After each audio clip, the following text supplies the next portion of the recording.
Hi, Sid. Hi, Tim. Good morning. Good morning to you, and hi to everybody following our stream out there. Good to be back and talking to you, Tim, and all our followers and colleagues and partners out there. And how have you been? I imagine you have been traveling around, meeting customers and partners in the recent weeks. That is true. That is true. It has come back, being allowed to get outside and meet clients and partners and conferences and user groups. Still very laser focused, to select where and who we are meeting. But it's really good, to come out there. And I think we've recently been visiting clients in the Netherlands, in Denmark. I was in Finland last week, and this is something we will continue to do. We're also attending a lot of the open text partner events Mm. with a colleague participating in the Netherlands, the partner day yesterday. I'm traveling to Germany, to Munich on Sunday for an open text partner event. And then in the beginning of October, we will both be traveling and joining the open text world in Las Vegas. In, So, yeah, indeed. I too look forward to these events because one thing I do pick up from talking to customers or partners, colleagues in these kind of forums, I think it helps us be aware of what's happening in today's world, right? What is the biggest challenges everyone faces, and more importantly, how are the different software vendors, companies trying to solve them? Yeah, hmm, and then we can bring it back to the customers. Now, one topic I recently came across a lot, which I want to get your view on, was about around security and cybersecurity. It's a big theme everywhere hmm, I go, and it seems to be a concern, or there is a doubt. S- there's no doubt that we need more cybersecurity things to be done, but I often feel people are questioning whether it will impact their efficiency in doing things. Yeah, with hmm. whether putting more controls around it, yeah, will let them do what they have been doing. Do you also see the same kind of reactions? It's it's true. It's true. But I mean, on that note, let me start with an anecdote because last year I also attended a conference, and I attended the breakout session by a cybersecurity expert company. I believe actually, if I remember well, was a Finnish company. Um, and the speaker, gave a kind of a story about, the whole, it's about Microsoft Azure, which where you can measure, let's say, your level of security. Yeah, some parameters, some KPIs. And he said, okay, if they looked at their own organization at some point in time, they were at 70%. Yeah, and then on some Friday afternoon, he gave his own team the task to say, listen, guys, by Monday morning, I want us to be at 100%. Yeah, so his team, worked over the whole weekend very hard. On Monday morning, he then came in the office, and the guys were extremely proud and told them, yes, we're at 100% now. Then he opened his email and he could not send an email. He couldn't receive any email anymore. So his point was that yes, if you really lock everything right and you go to 100%, you probably cannot do your work and business anymore. Yeah, so that is somewhere the balance where in his case 70% was really state of the art. Yeah, and his point was if you're only at 7%, there's a way to go and make the investments to go to 70% or close to it. But once you're there, there is the balance. So that's something, that's a story and an anecdote I will always remember. Now, if you look at security from say from the solutions and the expertise that we're having, it's very often you have security and you have efficiency and collaboration, which when you deal with document management systems and enterprise content management, are of course tightly related to each other. Yeah. And I think the important point is that one does not, or certainly does not, and should not exclude the other. Yeah. And give you an example. I mean, what does an ECM system add when it comes to the security level? Yeah, there are many different things. Yeah, because one thing is yes, take it pure technically, you encrypt whatever Mhm. file, content, document that you store or data, you encrypt them at rest, you encrypt them in transit. That's let's say a technical layer. An end user, a business user, will not feel any impact on that, right? That is really purely handled on the back end side. Another level is, for example, the access control. Yeah, because I think many organizations, when you talk about security, one thing is to be diligent and say, okay, how do we structure and control the access?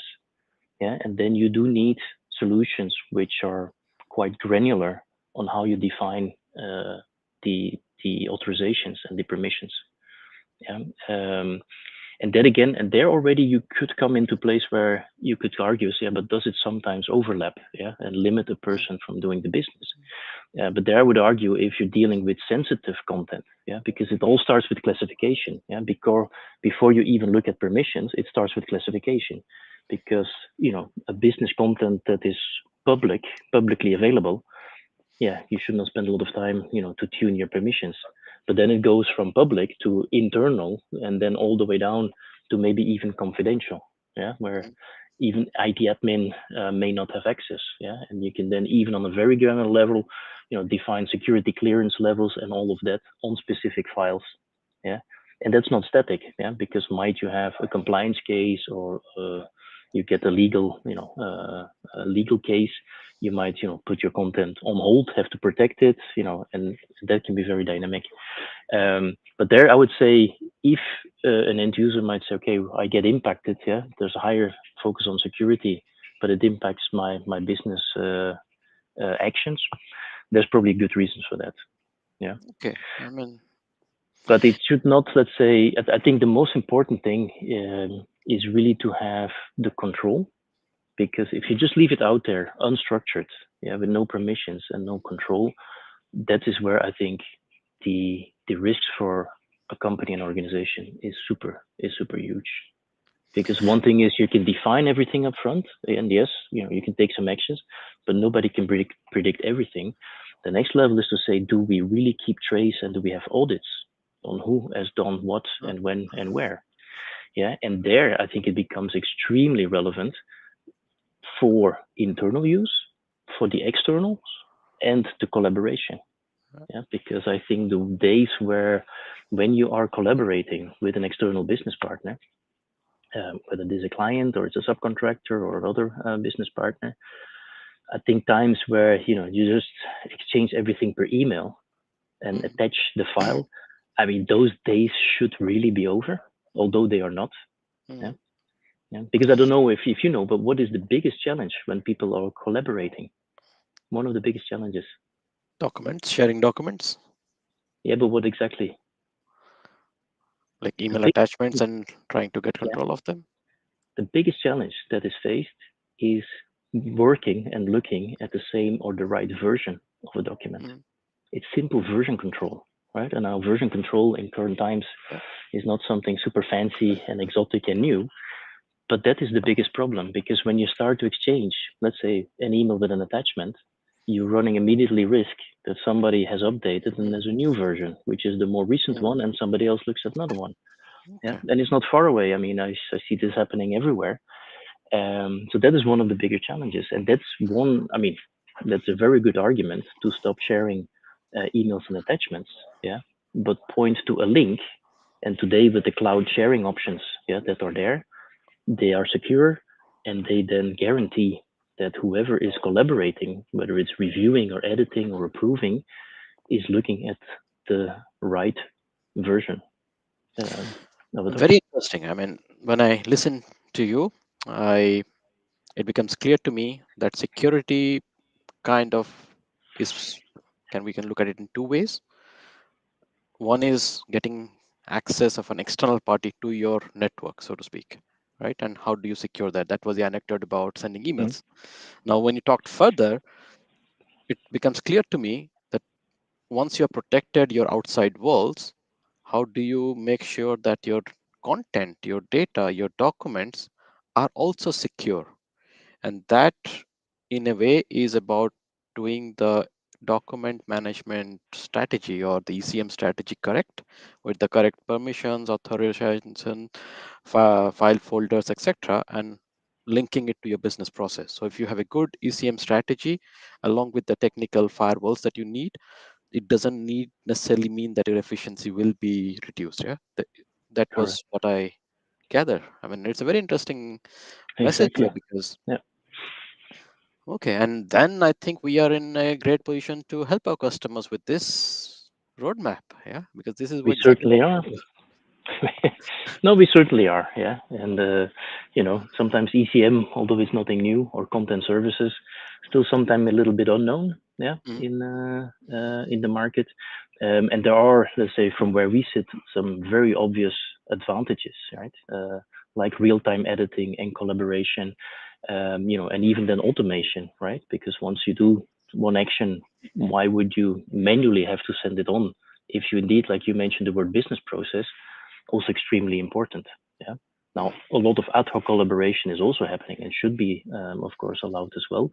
But much of it can be kind of, embedded into a business process, and then you cover it end to end, and then you have the security and efficiency and collaboration kind of nicely tied together.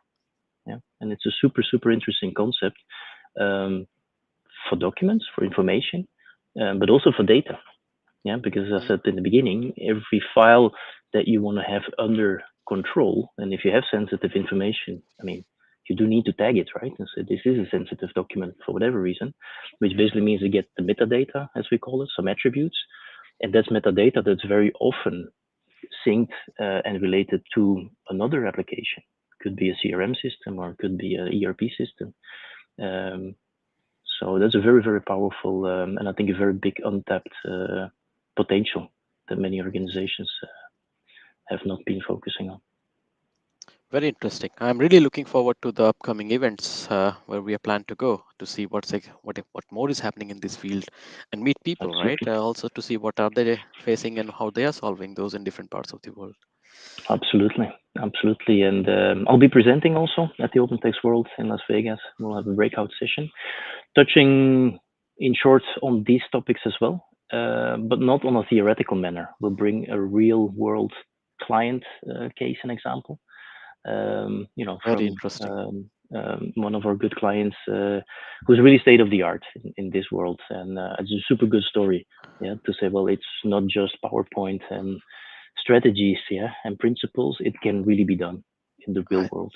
think that is Um, really important. so That is really important. so that's important. The other thing I'm starting to get input on is when we have different colleagues listening to different things, pointing us also already to relevant breakout sessions that either you or I or we jointly Mm. should attend when we're at the conference at Open Text World. So Well, we're looking very much forward to that. So we get there as well prepared as possible to get most absolutely, out of it. absolutely. And then I look forward to come back and debrief our followers about what we learned, right, and spread the knowledge. Absolutely, absolutely, absolutely. We're also hosting ECM user group ourselves, where we've for different reasons, but that was one of the main arguments to postpone the date because it was planned just before OpenText Hmm. World. Now it was moved a few weeks afterwards, with the main argumentation that then we can bring the learnings, yeah, what we take away from the big conference into the user group there as well. Very nice. So yes, Yeah, let's um, let's keep eyes and ears open.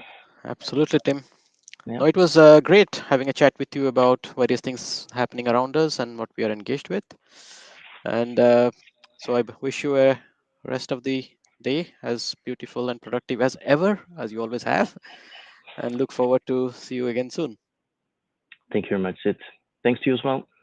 Bye, Tim. Bye for now.